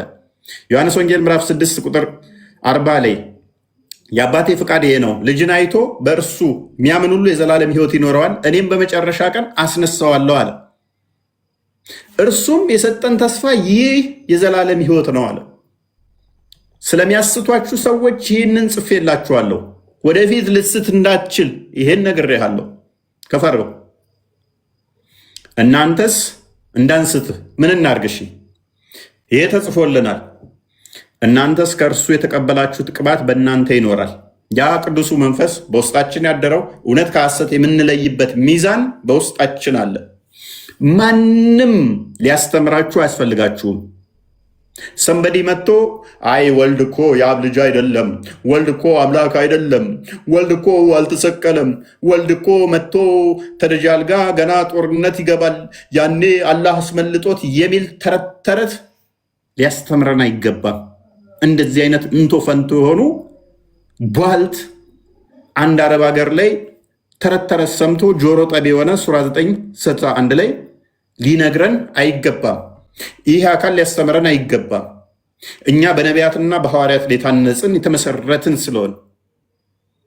ነገር ግን አለ ማን ነው ያስተምረን ታዲያ? ነገር ግን የእርሱ ቅባት ስለ ሁሉ እንደሚያስተምራችሁ እውነተኛም እንደሆነ ውሸትም እንዳልሆነ ከፈርክ እናንተም እንዳስተማራችሁ በእርሱ ኑሩ አለ። ስለዚህ እውነት ከሐሰት የምንለይ በውስጣችን ቅዱሱ መንፈስ ያለ ቅዱሱን ቅባት የተቀበል ስለኛ የሚማልደው ስለኛ የሚቃትተው ሮሜ ምዕራፍ 8 ቁጥር 26 እና 27 ያ ቅዱሱ መንፈስ በውስጣችን ስላለ አትሂድ። ስለዚህ እውነት ከሐሰት በቀላሉ እንለያለን። እውነትን ከሐሰት እንለያለን። ከፈርክ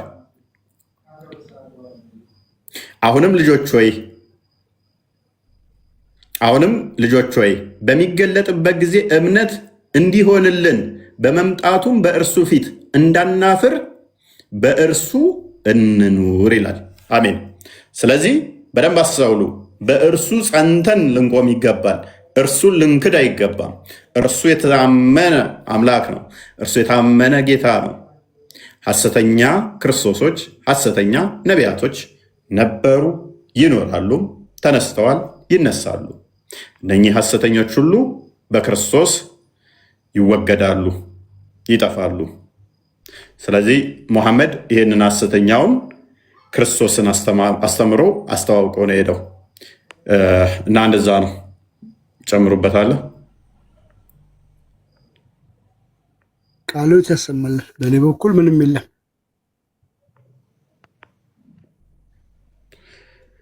ኦኬ። አቶ ቢኒያምስ?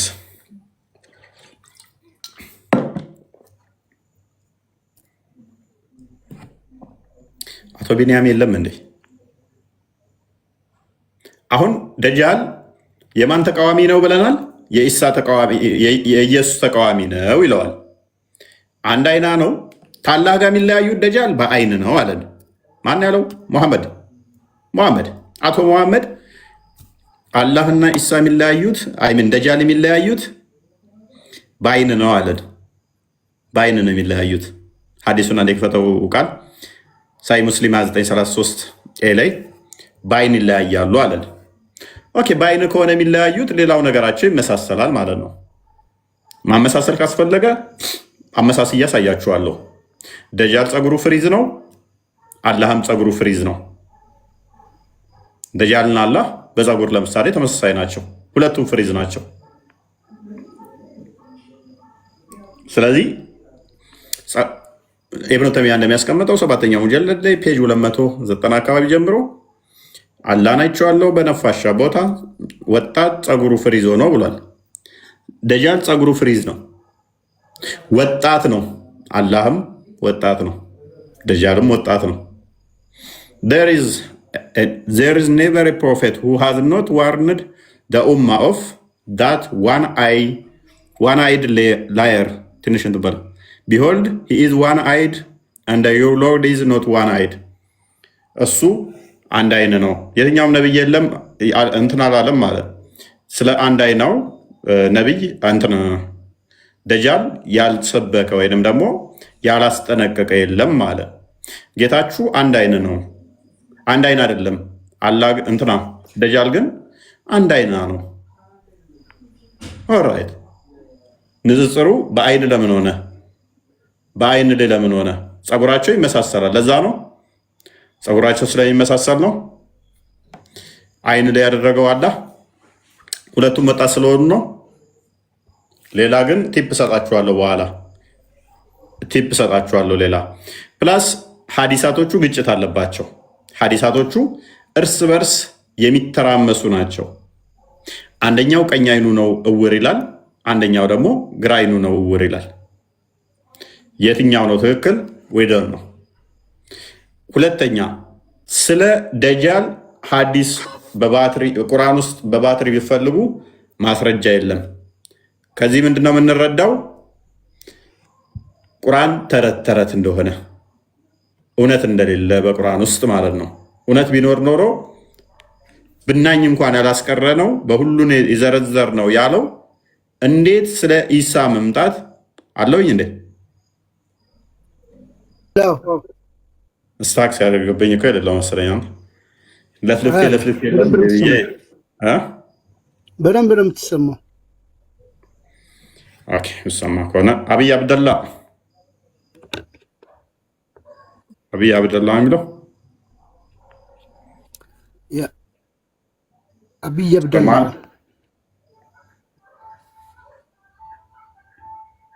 ይሰማል። ያንተ ይሰማል። አብይ አብደላ ግን ዝም ብለዋል። ቀጥላ መብላሽ። እሺ ያ እፎ ያነበበውን ሐዲስ ነው በአማርኛ ሰሂህ ሙስሊም 2933 ነው። አነስ ኢብኑል ማሊክ እንዳስተላለፈው የአላህ መልእክተኛ ፖሊስ ቢያፖኒም እንዲህ ብለዋል። ያንን ባለ አንድ አይኑ ውሸታም ህዝቡን ያላስጠነቀቀ አንድም ነብይ የለም። ሁሉም ነብያት አስጠንቅቀዋል። እወቁ አለ። እርሱ ባለ አንድ አይን ነው ደጃል። ጌታችሁ አላህ ግን ባለ አንድ አይን አይደለም። አላህና ደጃል የሚለያዩበት ዘሜን ፖይንት አንደኛው አላህ ባለ አንድ አይን አይደለም፣ ደጃል ባለ አንድ አይን ነው። ከዛ ግንባሩ ላይ ካፊር የሚል ወይ ደግሞ ከሃዲ የሚል ፊደል ጽሁፍ ሰፍሮበታል አለ። ስለዚህ ዋናው መለያቸው አላህ ባለ አንድ አይን አይደለም፣ ደጃል ባለ አንድ አይን ነው። ለይሰ እኔና እፎይ በጣም እንመሳሰላለን ማለት ነው። ባንመሳሰል በአይን እንለያይም አለ እንዴ? በአይን ለይቶ አይናገርም መሐመድ። ለምንድን ነው በአይን መለየት የፈለገው መሐመድ? ትነግሩናላችሁ ማለት ነው። በነገራችን ላይ መሐመድ ደግሞ ማለት ነው አንድም ነገር ግልጽ የሆነ ንግግር ካልሆነ በስተቀር አይናገርም ተብሎ ነው የሚታመነው። ይሄ መዘንጋት የለበትም። ምንም ድብቅ ነገር የለም። እያንዳንዷ ነገር የመሐመድ ንግግር በጣም ግልጽና የተብራራች ነች። ሐዲስ አለ፣ እሱንም ከፍተን ማሳየት እንችላለን። ያው በደንብ ማወቅ ያለባችሁ ይህ ክፍል አንድም የክርስቶስን አምላክነት የሚናገር ነው። ማለትም የአላህ ተቃራኒ ሆኖ አይደለም የሚመጣው። መጽሐፍ ቅዱስ በግልጽ እንዳሳየናችሁ ቅድም የክርስቶስ ተቃራኒ ሆኖ ውቺዝ አምላክ ሳይሆን አምላክ ነኝ ብሎ የክርስቶስን ስም ይዞ ይመጣል አይደል? ሐሰተኛ ስለሆነ በሐሰት ይመጣል ይላል። እስልምናው ጋር ካዳ እንዴት ነው የክርስቶስ ተቃራኒ የሆነው? አምላክ ሳይሆን አምላክ ነኝ ካለ አምላክ ነኝ ተገዙኝ ጌታ ነኝ ይላቸዋል መጥቶ። ከዛ የማን ተቃራኒ ነው ይሏቸዋል? አንቲክራይስት ነው፣ የክርስቶስ ተቃራኒ ነው። እንዲያ ከሆነ ካዳ ለምንድን ነው እሱ አምላክ ማትሉት ክርስቶስን? ኢሳ የክርስቶስ ተቃራኒ ከሆነ ኢሳ ውሸተኛው ከሆነ አይምን ደጃል ኢሳን ለምን ማትከተሉት? ኢሳን ለምን አትከተሉትም? ኢሳ ትክክለኛ ከሆነ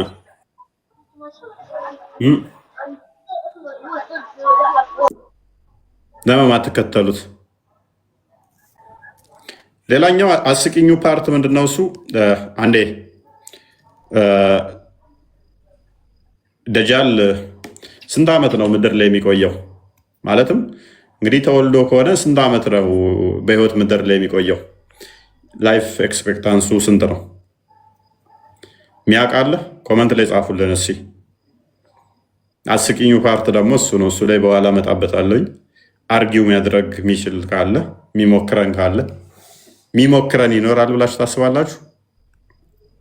ሁለተኛ ተሰሎንቄ ምዕራፍ 2 አንዴ ቼክ አድርግልኝ። ምዕራፍ 2 ቁጥር 3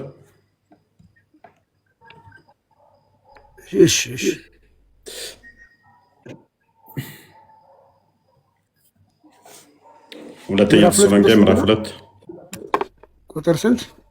ምዕራፍ 2 ቁጥር 3 አይ ቲንክ።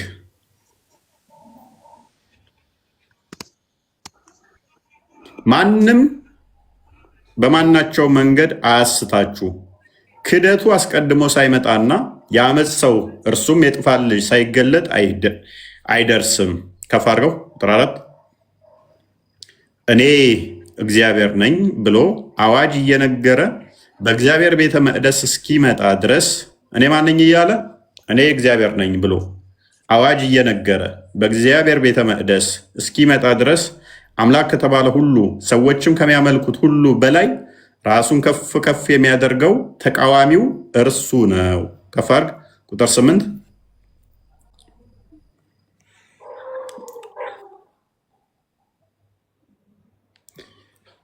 ቁጥር 8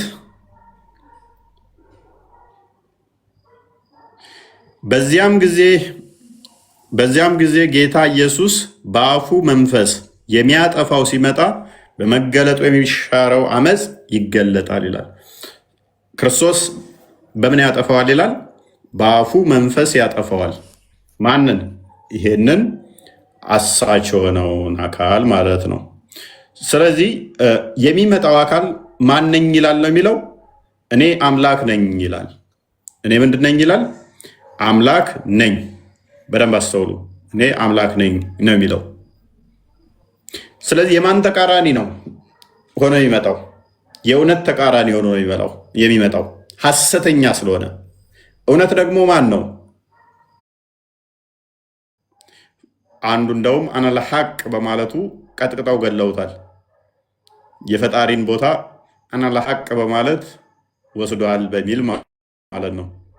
ክርስቶስ አነ ለሐቅ ብሎ እኔ ሐቅ ነኝ፣ እኔ እውነት ነኝ ብሏል። ደጃል ይመጣና አነ ለሐቅ ብሎ እኔ ነኝ እውነት ይላቸዋል፣ እኔ ነኝ አምላክ ይላቸዋል። ግን ውሸተኛ በመሆኑ የክርስቶስ ተቃራኒ ተብሏል። በእስልምና